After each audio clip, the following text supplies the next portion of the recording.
Pues continuamos con nuestra serie de sermones consecutivos en el Evangelio de Marcos. El título de la serie es Identidad y propósito de Jesús. ¿Ok? Pues precisamente de eso se trata el Evangelio, de quién es Jesús, su identidad y qué vino a hacer, su propósito. ¿Ok? Hoy estaremos estudiando los versículos del 9 al 11, aunque estuvimos enviando que se preparara hasta el versículo número 13, pero no queremos atropellar tanta riqueza que encontramos en las Escrituras, que nos vamos a limitar hoy solamente, como aparece en sus folletos, del versículo 9 al versículo 11 del capítulo 1 de Marcos. Así que abra su folleto, los que lo tienen, por favor, y vayan tomando notas, porque esas notas ayudan luego al tiempo de grupos de discusión. ¿Ok? Pues bien, acompáñenme a recorrer esta porción y disfrutemos la palabra del Señor. ¿Listos? Ok. Vamos entonces a Marcos, capítulo 1, versículo número del 9 al 11. Ahora su Biblia, es posible que tengamos versiones diferentes, pero dicen lo mismo. En esos días llegó Jesús desde Nazaret de Galilea y fue bautizado por Juan en el Jordán. Enseguida, al subir del agua, Jesús vio que el cielo se abría y que el Espíritu bajaba sobre él como una paloma. También se oyó una voz del cielo que decía: tú eres mi Hijo amado, estoy muy complacido contigo. Ok, vamos a quedarnos ahí, del versículo 9 al versículo número 11. Y vamos a estar usando algunos pasajes paralelos en otros evangelios, en Mateo, en Lucas y también en Juan, porque todos narran este episodio del bautismo de Jesús. ¿Ok? Pero antes, mis queridos hermanos, déjenme solo recordarles que el domingo pasado vimos cómo Marcos nos ofrece un detalle de la llegada del Salvador prometido, al decir que esta llegada va a ser anticipada, va a ser preparada por alguien conocido como su mensajero. Exacto, ¿no? Porque luego él deja muy claro, usando a dos profetas, a Isaías y a Malaquías, para decir que ese mensajero esperado es Juan el Bautista, que está en el río Jordán bautizando o predicando el bautismo de arrepentimiento de los pecados. O sea, ya está aquí el mensajero, está diciendo Marcos, y eso significa que el Salvador está a punto de aparecer, porque eso fue lo que Dios le dijo a través de los profetas. Primero viene el mensajero y luego vengo yo. Así que si ya se cumplió la primera, se va a cumplir la segunda. Y la segunda se cumple precisamente en el versículo 9. El primer versículo que vamos a estudiar hoy dice: sucedió que en aquellos días Jesús vino de Nazaret de Galilea y fue bautizado por Juan en el Jordán. Así que aquellos días se refiere a los días cuando Juan estaba bautizando, como vimos el domingo pasado. ¿Ok? Ahora, aquí tenemos un par de cosas que quiero que veamos juntos, y es que la primera es que Jesús aparece por primera vez en escena. Ya hemos estudiado los primeros versículos del primer capítulo y no había aparecido Jesús por ningún lado. Solo hemos hablado de Juan como el que está preparando la llegada de Jesús, y ahora aparece Jesús y se dice que Jesús vino ¿de dónde? Vino de Nazaret de Galilea. Sabemos que Jesús nació en el sur, al sur del país de Israel, al sur de Israel. O sea, nació en Belén, porque también había una profecía que dejaba claro que el Mesías tenía que nacer en la ciudad de David. O sea, en Belén. Pero Jesús Jesús creció en el norte. Creció cerca del lago de Galilea, en Nazaret. O sea, alrededor de Galilea había unos pueblitos y uno de ellos era Nazaret, de donde eran los padres de Jesús. de donde era su madre María y su padrastro José. Lamentablemente, para los curiosos, no chismosos como yo, no tenemos mucha información de esos años de Jesús en Nazaret. No tenemos. Dios nos quiso revelar ese tiempo, ¿verdad? Así que lo que sí sabemos es que Jesús en Nazaret trabajó junto a su padre adoptivo en una carpintería. Es lo que sabemos. ¿Y cómo lo sabemos? Pues el mismo Evangelio de Marcos, si usted va al capítulo 6 del Evangelio de Marcos, a partir del versículo 3, se dice, y vamos a llegar allá cuando nos toque el momento de predicar sobre ese capítulo, se dice que la gente de Nazaret reconoció a Jesús como el carpintero. Pues ¿no es este el carpintero? ¿No es este el hijo de María? Y viene Jesús a presentarse como el Mesías a su propio pueblo, en la sinagoga de su propio pueblo, con sus vecinos, con la gente con la que creció. ¿Y qué dice? Este es el Mesías, pero este no es Jesús el carpintero. O sea, sabemos que ese tiempo en Nazaret, él lo dedicó a la carpintería, que no tiene que ser solamente el trabajo con madera. ¿Okay? En ese tiempo, ser carpintero era cualquier trabajo manual. Cualquier trabajo manual. ¿Okay? Ahora, volviendo al versículo 9, Jesús decide dejar su oficio de carpintero para comenzar su ministerio. ¿Okay? Y eso es lo que quiero que veamos en esta mañana. ¿Cómo Jesús comienza su ministerio? Jesús comienza su ministerio de tres maneras. En primer lugar, con su bautismo. En segundo lugar, con la unción del Espíritu Santo. Y en tercer lugar, con la confirmación del Padre. O sea, está involucrada la Trinidad, mis hermanos. Interesante, ¿verdad? Dios el Hijo, Dios el Espíritu Santo y Dios el Padre. Pero antes de ver lo primero, hay algo más que me llama la atención de ese versículo número 9. Y es que Jesús, cuando decide comenzar su ministerio, no se dirige a la santa ciudad de Jerusalén. No va al templo.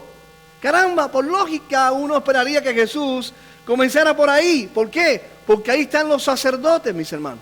Ahí están los maestros. Ahí están los líderes religiosos que han estado anunciando la llegada de Jesús por años. Y sería un sorpresón el que daría Jesús al llegar ahí a los sacerdotes, a los líderes, y decirles: ¡hey, mi gente, ya llegué!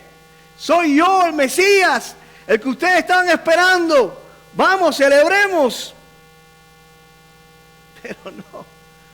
Lo cierto es que esa gente no estaba preparada para recibir a Jesús. Esa gente no había reconocido su necesidad de un Salvador. Ellos no se habían arrepentido de sus pecados. ¿Dónde estaba la gente, mis hermanos, que sí se habían preparado para recibir al Salvador? ¿Dónde estaban? ¿Se acuerdan? Según el capítulo anterior, en el desierto. La gente que estaba lista para recibir al Salvador estaba en el desierto, allí con Juan el Bautista. Se estaban bautizando con Juan el Bautista. Ellos sí estaban listos.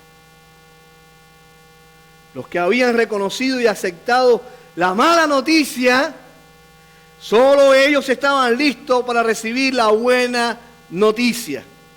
Jesús es la buena noticia. Jesús es el Evangelio que tendría sentido si reconoces que tu pecado y tu incapacidad de salvarte a ti mismo es la mala noticia. Si no reconoces tu necesidad de salvación, entonces no esperarás un Salvador. ¿Están conmigo? Si no reconoces tu necesidad de salvación, entonces no esperarás un Salvador. Si crees que no necesitas salvación, pues la muerte de Cristo no tiene ningún sentido para ti. Si por ser joven y haber crecido en un hogar cristiano, crees que eso te hace cristiano, entonces realmente Jesús, su persona y lo que vino a hacer no va a tener sentido para ti. Lo que tiene sentido para ti es tener padres cristianos y venir de un hogar cristiano. Así que, si no reconoces personalmente tu necesidad de salvación, que es la mala noticia de que soy un pecador y no puedo hacer nada por mí mismo, entonces no tiene sentido tener un Salvador. ¿Están conmigo, mis hermanos? Y eso era lo que estaba haciendo Juan el Bautista, haciéndole ver al pueblo su necesidad de salvación con un mensaje muy claro, un mensaje directo y claro, sin rodeo. Arrepiéntanse de sus pecados. Bien cortico, no hay que decir más, eso lo dice todo. Arrepiéntanse de sus pecados. Seamos honestos, mis hermanos. Cuando tenemos la oportunidad de compartir el Evangelio con una persona, ¿decimos eso? ¿Somos como Juan el Bautista? ¿Somos tan francos y directos en decirle a la gente, oye, brother, tú lo que necesitas es arrepentirte de tus pecados para que tenga sentido que Jesús sea tu Salvador? ¿Hacemos eso, hermano? Sea sincero. ¿O le damos vuelta al asunto como para no parecer tan agresivo y tan ofensivo y ¿saben lo que estamos haciendo hoy? Seamos honestos. Lo que estamos haciendo hoy es como que dar lo mejor que podamos con un mensaje que al final no va a provocar lo que se necesita, que es arrepentimiento y necesidad de un Salvador. Decimos cosas como, mira, Dios te ama y tiene un plan maravilloso para tu vida. ¿Sí o no? Yo lo hice por un tiempo, Yo lo hice por un tiempo. ¿Se imagina encontrarse a alguien que te diga, mira, brother, yo no necesito que Dios me ame. Con el amor de mi esposa, con el amor de mis hijos, me es suficiente, no quiero un amor más. Y un plan maravilloso para mi vida. Vamos, mira, yo soy ingeniero, yo soy médico, ese es el plan de mi vida. No quiero ningún otro plan. ¿Te desarmó? ¿Qué más vas a decirle? No tiene más nada que decirle. Oh, mira, la cosa es que tú tienes un vacío en tu corazón que debe ser llenado. No, bro, si yo hago yoga y mi corazón se llena. No, yo no tengo ningún vacío en ningún lado. Tengo mi cuenta bancaria llena, tengo mi corazón lleno, tengo mi mente llena porque hago meditación trascendental, voy allí, me relajo. Yo no tengo ningún vacío, ¿verdad? ¿Te desarmó? Pero ¿quién podía desarmar a Juan el Bautista? Cuando te dice, eres un pecador y necesitas arrepentirte. Claro, eso hay que decirlo con amor, ¿verdad? ¿No? Recuerdo un profesor del seminario en La Habana que nos decía, cuando vas a hablarle a alguien del infierno, no se lo digas como que te estás alegrando que va a arder en el infierno. Te vas a ir para el infierno. No, eso hay que decirlo con un corazón compungido, ¿verdad? Llorando, sintiendo realmente la gravedad de terminar en el infierno. Por eso, mis hermanos, la gente necesita saber la mala noticia. Así empezó el apóstol Pablo. Pablo no empezó por el amor de Dios, mis hermanos. Pablo, los 3 primeros capítulos de la carta de los Romanos, habla de la mala noticia. Y luego que le dice a los judíos y a los no judíos, hey, todos somos pecadores, el pecado nos separa de Dios. Ahora les voy a decir, les voy a dar la buena noticia de lo que Dios hizo, ya que nosotros, por nuestra condición, no podemos hacer nada. Marcos dice que Jesús no va camino a Jerusalén, sino camino al desierto. Jesús va directo al lugar donde se encuentra Juan el Bautista. Estamos hablando de unos 123 kilómetros del norte al sur. Eso tiene que haberle tomado unos 2 o 3 días de camino a Jesús. Ahora, específicamente, ¿a qué fue Jesús a donde estaba Juan? ¿Qué dice Marcos? Bueno, pues allá va Jesús a encontrarse con su primo, que hace mucho tiempo que no lo ve, a tomarse un cafecito. ¿Cómo te ha ido, primo? Y de paso saborear esos deliciosos grillos mojados en miel silvestre. No. ¿A qué fue Jesús? A ser bautizado por Juan, dice el versículo número 9. Y aquí vamos con la primera acción que da inicio a su ministerio. Así que si está tomando apuntes, esta es la primera acción que nos narra Marcos, dando inicio Jesús a su ministerio, y es su bautismo. Jesús es bautizado. Ahora imagínense cómo pudo haber sucedido esto, mis hermanos. Nosotros los cubanos somos muy imaginativos. Así que yo estuve en mi mente ahí buscando más o menos qué pasó acá. Y estoy pensando en que Jesús está en la fila de los que van entrando al río para bautizarse. ¿Tienen esa imagen? Ahí está el río, hay una fila de gente. Y Jesús se pone en la fila.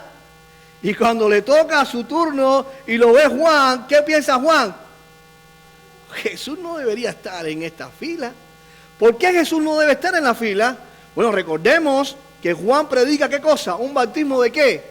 De arrepentimiento para el perdón de los pecados. O sea, es un bautismo para pecadores arrepentidos. Jesús no tiene que estar en esta fila porque Jesús no es un pecador, no tiene nada de qué arrepentirse. ¿Qué hace Jesús metido aquí?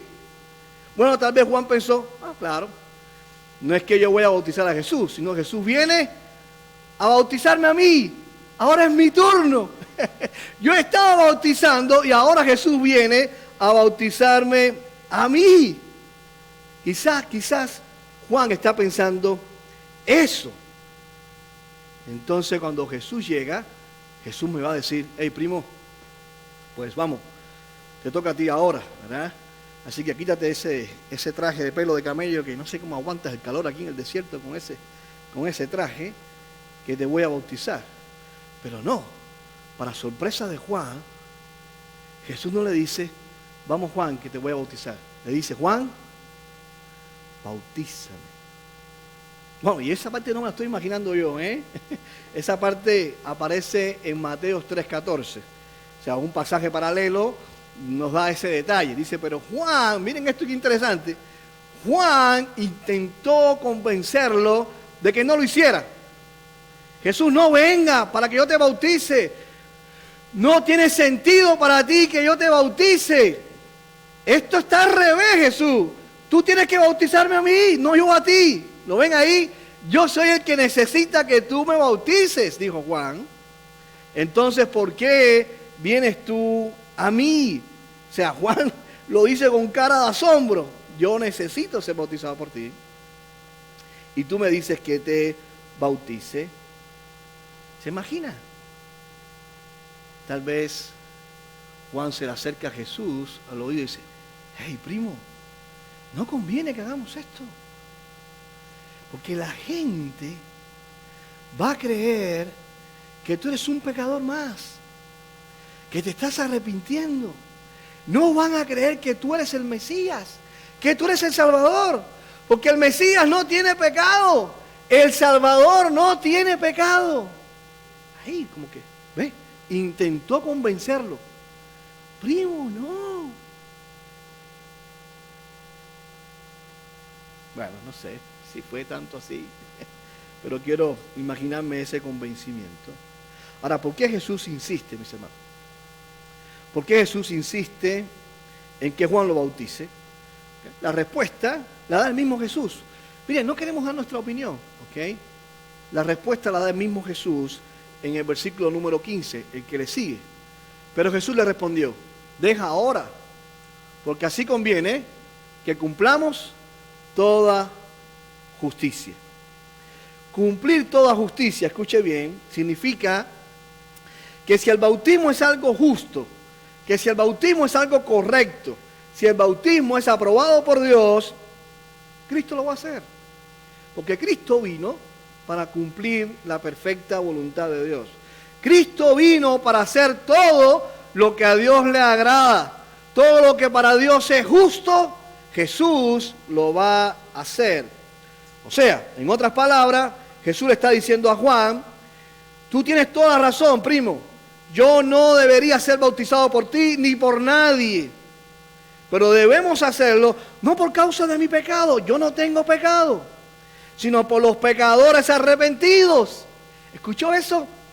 Por los que tú has bautizado, primo, por los cuales yo vine, por los cuales yo voy a morir, porque quiero identificarme con ellos. Quiero identificarme con ellos. Esa es la razón por la cual Jesús se está bautizando. Quiero identificarme por los que voy a morir. Porque el mensaje central de Marcos es: Él vino a buscar y a salvar lo que se ha perdido. Los que saben que están perdidos. Con eso yo me estoy identificando en el bautismo. Con los que saben que están perdidos. Los que han sido bautizados por ti.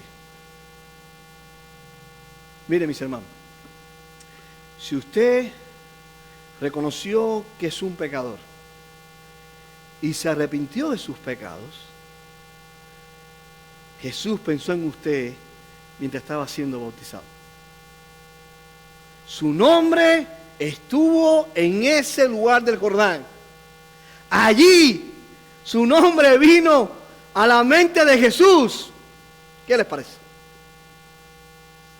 Porque se está identificando con los que reconocemos nuestra condición. Jesús se estaba identificando con todos aquellos que reconocían su pecado y se arrepentían.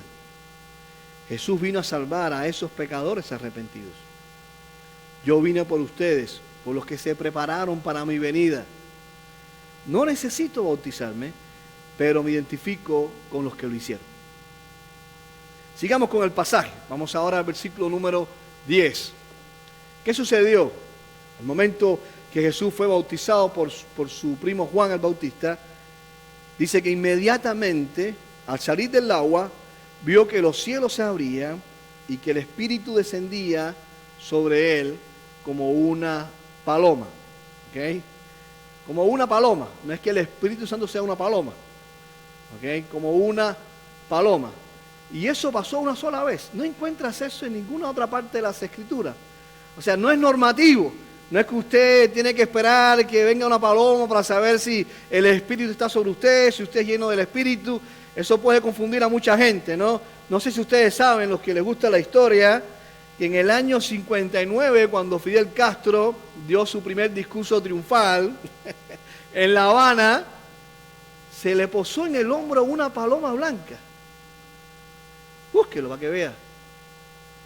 Y muchos cristianos, escuche esto, muchos cristianos creyeron que era una señal divina. ¡Oh! Fidel es el elegido por Dios para mejorar el país. Bueno, después de 60 años sabemos quién mandó la paloma, ¿verdad? Pero no nos confundamos. La otra manera en que Jesús va a comenzar su ministerio es con la unción del Espíritu Santo. Así que si está tomando apuntes, es la segunda acción para comenzar su ministerio, es la unción del Espíritu Santo. Y es posible que algunos se pregunten, yo me lo pregunté, ¿por qué Jesús necesitaba el Espíritu Santo? Si Jesús es Dios. Si Jesús es uno con el Espíritu. Si Jesús es uno con el Padre. Es parte de la Trinidad. ¿Verdad? Bueno, podemos responder de dos maneras. Primero tenemos la respuesta de Juan en el Evangelio del apóstol Juan. La respuesta de Juan el Bautista en el Evangelio de Juan. Y esto se encuentra en Juan capítulo 1. Si me puede acompañar, no lo tengo en la pantalla. Juan capítulo 1 del versículo 29 al 34. Dice de esta manera, presta atención. Al día siguiente, Juan vio a Jesús que se acercaba a él y dijo: aquí tienen al Cordero de Dios que quita el pecado del mundo. De este hablaba yo cuando dije: después de mí viene un hombre que es superior a mí, porque existía antes que yo. Yo ni siquiera lo conocía, pero para que él se revelara al pueblo de Israel, vine bautizando con agua. Juan declaró: escucha esto, vi al Espíritu descender del cielo como una paloma y permanecer sobre él. Yo mismo no lo conocía, pero el que me envió a bautizar con agua me dijo: aquel sobre quien veas que el Espíritu desciende y permanece es el que bautiza con el Espíritu Santo. Yo lo he visto y por eso testifico que este es el Hijo de Dios. Así que una manera de responder por qué el Espíritu Santo está viendo de forma visible como una paloma es una señal para confirmarle a Juan el Bautista que Jesús es el Salvador, que Jesús es el Mesías, que Jesús es el que él estaba esperando o del que él le estaba preparando su venida. Y que Juan, para que tengas la seguridad de que Jesús es el que estábamos esperando, pues cuando veas una paloma descender sobre él, ese es el hombre para el cual hiciste todo lo que has hecho. Una señal de confirmación para Juan. Pero también esa unción, mis hermanos, implicaba el poder del Espíritu Santo que Jesús en su naturaleza humana necesitaba para hacer su ministerio. ¿Estamos? No en su naturaleza divina, sino en su naturaleza humana, porque humanamente Jesús se cansó, tuvo sed, tuvo sueño, tuvo debilidad y necesitaba el poder del Espíritu Santo para, a pesar de todas esas dificultades propias de los seres humanos, poder hacer la obra del ministerio. Miren cómo lo dijo Isaías, hablando acerca de cuando llegue el Mesías. Miren esto qué hermoso. El Mesías dirá: el Espíritu del Señor Dios está sobre mí, porque me ha ungido el Señor. ¿Para qué? ¿Para qué ha sido ungido? ¿Para qué? Para traer el Evangelio, para cumplir su ministerio. Necesito el poder del Espíritu Santo como humano para poder compartir el Evangelio. ¡Wow! Si Jesús necesitó eso, ¿cuánto más nosotros? ¿Cuánto más nosotros? Jesús compartió con sus discípulos. Jesús comparte con nosotros, mis hermanos, la misma misión que el Padre le dio a él. Ir y hacer discípulos. Hagan con otros lo que yo hice con ustedes.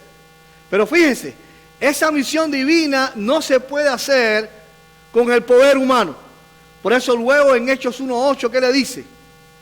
Le da la comisión en Mateo 28, pero hasta que llega unos 50 días después, Jesús le había dicho: quédense en Jerusalén y allí recibirán el poder del Espíritu Santo para que sean mis testigos en Jerusalén, en Judea y en cualquier lugar de la tierra. Eso significa que para poder ser testigos de Cristo, no testigos de Jehová, testigos de Cristo y compartir las buenas nuevas, necesitamos el poder del Espíritu Santo. Si usted está preocupado en que me da temor compartir el Evangelio con un amigo, con un familiar, no tengo palabras, no sé qué decir, no sé por dónde empezar, pues empiece pidiéndole al Espíritu Santo que le dé poder, que le dé palabra. Dependa del Espíritu Santo porque es una misión divina. No convencemos a nadie, no convencemos a nadie nosotros. Con nuestra inteligencia, con nuestra palabra. Yo viví esa experiencia, mis hermanos. Cuando yo era joven en Cuba y salíamos un grupo de jóvenes a evangelizar, entramos a un hospital. ¿Saben qué hacía yo? Me hacía el que conocía de ciencia. Y quería probar la existencia de Dios y hablaba del cosmos. Lo poquito que yo sabía sobre ciencia, quería convencer a la gente. Y nadie se convertía. Nadie le interesaba el Evangelio. Y los demás muchachos, que era puros textos bíblicos, la gente se convertía con ellos. Y sí, ¿por qué con ellos? Y conmigo no. Porque claro, loco, estás basándote en tu poder. Solo el Evangelio tiene poder. Y ese Evangelio ha sido inspirado por el Espíritu Santo y será también transmitido bajo el poder del Espíritu Santo. Hermoso, ¿verdad? Un detalle más, y este es sobre la paloma. ¿Por qué una paloma? Si no se lo preguntó, se lo está preguntando ahora. ¿Por qué una paloma? Bueno, algunos pensarán, porque es un símbolo de paz. Es un símbolo de paz. Y Jesucristo es el príncipe de paz. Eso de símbolo de paz es moderno. Eso es moderno. ¿Okay? Eso es de nuestro tiempo. Habría que preguntarse, ¿qué pensaría un judío del primer siglo, del tiempo de Jesús, cuando veía una paloma? ¿Saben qué pensaría? ¿Saben lo primero que vendría a la mente de un judío? Sacrificio. Un sacrificio. Wow. Porque la paloma era el animal que más se usaba como ofrenda y como sacrificio. Los judíos ricos usaban animales grandes. Los judíos de clase media alta usaban los corderos y de vez en cuando. Un macho cabrío de vez en cuando. Pero la mayoría de los judíos que eran pobres o de clase media baja, lo que usaban eran palomas. Ahí está en Levítico. Palomas, mis hermanos. Criaban palomas. Todos criaban palomas. Y ofrecían palomas.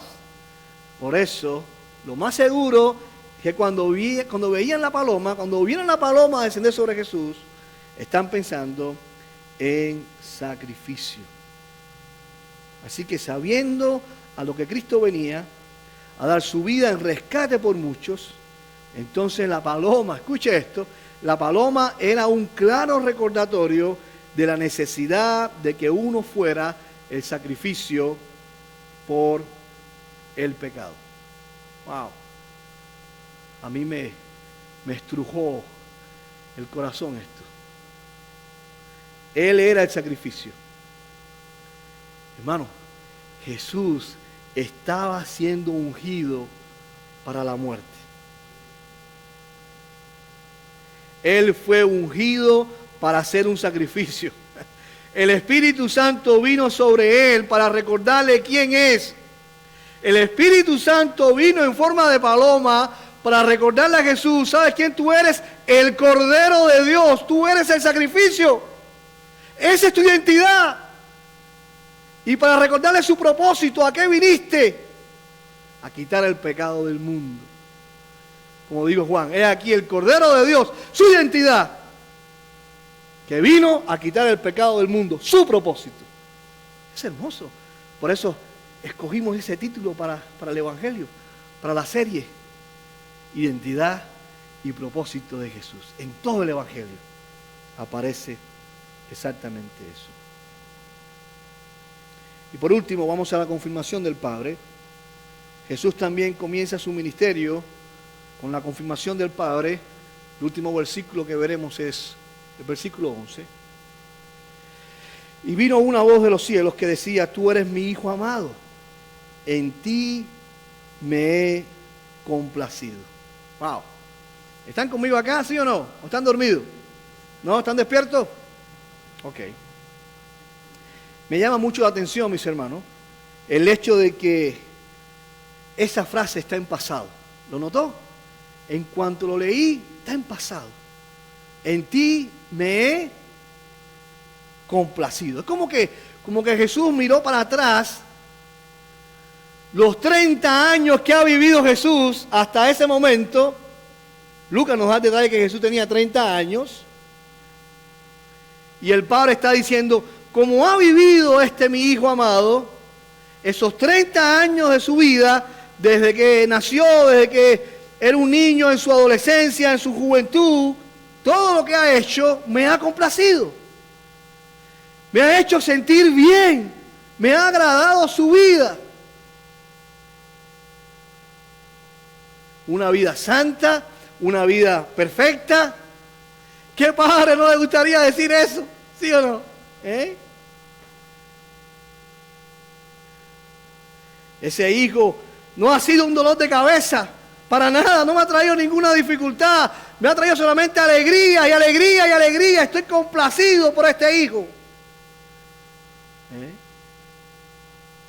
No le voy a preguntar a los padres porque aquí están los hijos, ¿verdad? Jesús ha sido el deleite de Dios.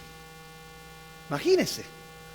Ahora mismo, al bautizarse por Juan, se ha identificado con los pecadores. Él sabe lo que vino y eso me complace, dice Dios. ha sido ungido con el Espíritu Santo. Él sabe que es la paloma del sacrificio y eso me complace, diría Dios. Usted y yo sabemos, mis hermanos, qué es lo que complace al Padre, ¿sí o no? Usted y yo lo sabemos. Si vienes a Cristo en arrepentimiento y fe, eso complace a Dios. Si ya eres un hijo de Dios y vives imitando a Cristo para que otros vean a Cristo en tu vida, eso complace a Dios. Si vives una vida santa, una vida que la gente vea diferencia, eso complace a Dios. Si te llenas de este libro, si dedicas tiempo para conocer este libro, llenarte de él y poder vivirlo, eso complace a Dios, complace al Padre. En el fondo, tú y yo sabemos cómo podemos complacer a Dios. ¿Cómo podemos deleitar a Dios? Como un hijo a su padre, un hijo que conoce a su padre, sabe qué decirle al padre, sabe qué preguntarle al padre. Si tu papá, tú sabes que a tu papá no le gusta algo, no se lo vas a pedir. Porque eres un no seguro. Que algunos hijos son ahí insistentes, ¿verdad? Y si sabes que tu padre te va a decir que sí, que tu padre se va a alegrar, pues tú vas a vivir de esa manera, ¿verdad? Hermano, quiero terminar uniendo lo que dijo Dios con lo que dijo Juan el Bautista. El Padre dijo, este es mi Hijo amado. Y Juan dijo, este es el Cordero de Dios que quita el pecado del mundo. Esto de que Dios se complace apunta directamente a Jesús como el Cordero. ¿Quién es Jesús y lo que va a hacer? ¿Y saben de dónde viene eso? No me van a creer. Pero eso viene en la mentalidad de los judíos. Viene de Isaac, el hijo de Abraham. Ustedes recuerdan la historia, ¿verdad? En Génesis capítulo 22. Dios prueba la fe de Abraham, diciéndole a Abraham, Abraham, toma a este tu hijo, el hijo que yo te di, en la vejez, con una esposa estéril, toma a este tu hijo y sacrifícalo. Y allá fue Abraham con su hijo, iba el muchacho con la leña, Abraham llevaba el fuego y el cuchillo, el muchacho le pregunta, papá, tenemos fuego, tenemos leña, ¿y dónde está el cordero? ¿Y qué dijo Abraham? Dios va a proveer, hijo. Dios va a proveer, pero sabemos que a punto de degollar a Abraham a su hijo, Dios intercede y Dios a través de un ángel le dice que no, y luego aparece un cordero enredado en un arbusto y lo usa como sacrificio. De ahí es que viene el hecho de que el cordero pascual, el cordero que se va a sacrificar por el pecado de todo el pueblo, tenía que ser un cordero que no se resistiera. Tenía varias cualidades. Las cualidades que nos han enseñado a nosotros es que no tenía mancha, de un año, perfecto, pero hay otra cualidad, mis hermanos. Otra cualidad, y es que no se podía resistir. Si llegaban ese animalito y la repente empezaba, ¿cómo es que hacen los corderos? Yo ni sé. Si se resistía el corderito, no calificaba para el sacrificio. ¿Por qué? Porque Isaac, dicen los judíos en su leyenda rabínica en el Talmud, dice que Isaac dijo, padre, no me voy a resistir, átame para que tu ofrenda sea agradable y aceptada por Dios. No me voy a resistir. Y por eso es que luego el cordero pascual tenía que ser igual. Y el Mesías también. Miren, ¿por qué Isaías dice esto del Mesías? Dice, fue oprimido y afligido. Y luego, ¿qué dice? pero no abrió su boca. Como cordero que es llevado al matadero, y como oveja que ante sus trasquiladores permanece muda. Él no abrió su boca, mis hermanos. Hermanos, Jesús no se resistió. Jesús se dejó capturar por los guardias del templo. No se resistió. Jesús se dejó maltratar y castigar por los romanos en el petróleo. No se resistió. Jesús se dejó clavar en la cruz. No se resistió. Jesús era inocente y fue sacrificado porque no se resistió. Si Jesús se resiste, ¿qué pasaría? No estaríamos usted y yo acá. No tendríamos la esperanza que tenemos.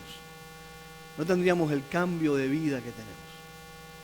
No tendríamos tantas cosas, ¿verdad? Que estaríamos mucho tiempo hablando acá. Oremos. Padre, te damos gracias por la presentación del ministerio de Cristo. Jesús es el Hijo amado de Dios, que va a morir como ofrenda por el pecado. Por eso fue comisionado por el bautismo, identificándose con nosotros los pecadores, apuntando a su muerte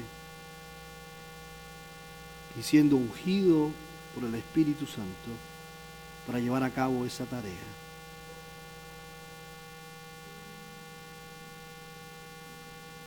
Él es la ofrenda, Él es el sacrificio.